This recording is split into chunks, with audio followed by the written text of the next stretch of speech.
A little while back, I released a video that talked about why none of the 10 Pokemon that received a new evolution in their line were successful as Eviolite users in VGC. Since many of you seem to like that video, I've decided to do the opposite and analyze the best Eviolite users. This was a major debate in the comments last time, so I want to be clear that this is coming from a VGC doubles focused competitive lens, not Smogon singles. This is not because I think VGC is a better format than singles, I just prefer playing it and have a lot more knowledge around it. I will also try to go into a little more depth than I did in the last video, as that was something else that many of you mentioned in the comments. I also know that some YouTubers like MoxieBoosted and TheAuraGuardian have already covered topics like this on their channels, which I recommend you check out, so I was a little hesitant to make this video.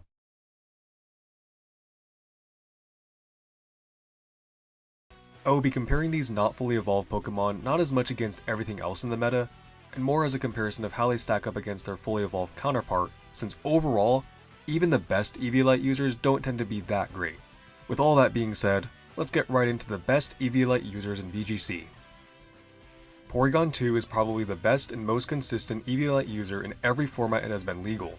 When looking at its evolved form Porygon Z, it remains the same typing and only gains 20 stat points which go towards increasing its special attack and speed and decreasing both defenses. It keeps 2 out of its 3 possible abilities, with Trace being replaced by Adaptability. A 20 stat point increase is among the lowest of any evolution, so Porygon 2 would much rather keep its high defense and lower special attack and speed, especially since its primary role on teams is as a Trick Room setter. Since Porygon 2 still keeps the download ability, the Eviolite combined with the potential special attack increase from download makes Porygon 2 both an offensive and defensive threat right away.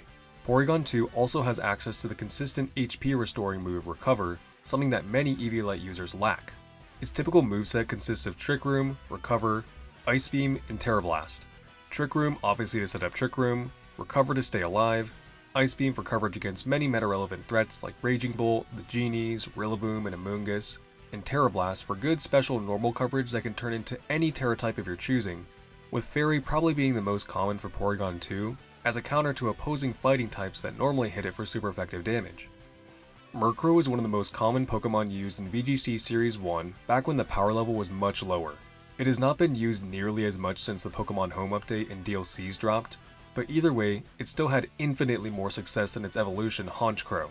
Murkrow gains 100 stat points when it evolves, which go towards increasing all of its stats except for speed, which is decreased.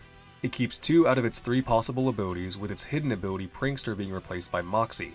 The Prankster ability is really the only thing that Murkrow has going for it over Honchkrow though, because if Honchkrow also got Prankster, I theorize that no one would use Murkrow. Honchkrow has higher stats in everything except speed, which doesn't really matter since Prankster will give you priority for status moves anyway. It also has access to Stab Sucker Punch as a priority attacking move, another thing that doesn't rely on speed. You could definitely argue that a higher speed stat is important to prevent getting taunted by an opposing Prankster user, but Honchkrow and Murkrow are both Dark type, so they don't have to worry about that.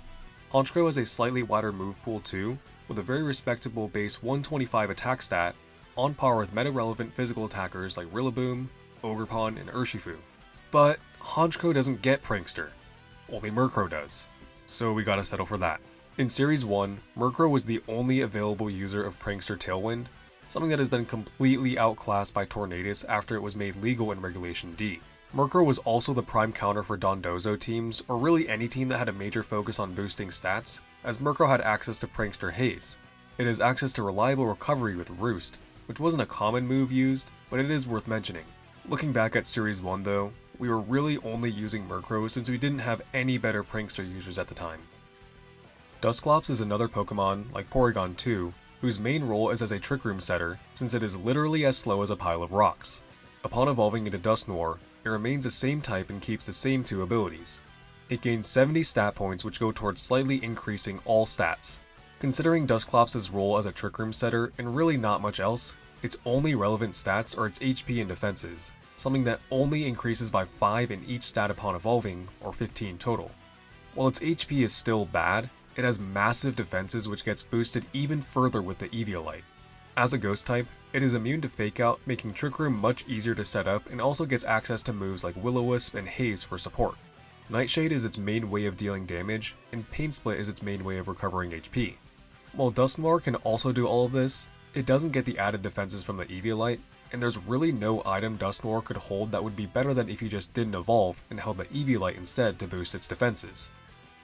Clefairy is the only Pokemon in this video that wasn't part of the new evolutions given in Generation 4. It evolves into Clefable when exposed to a Moonstone, and remains the same typing and keeps 2 out of its 3 possible abilities, with Friend Guard being replaced by Unaware.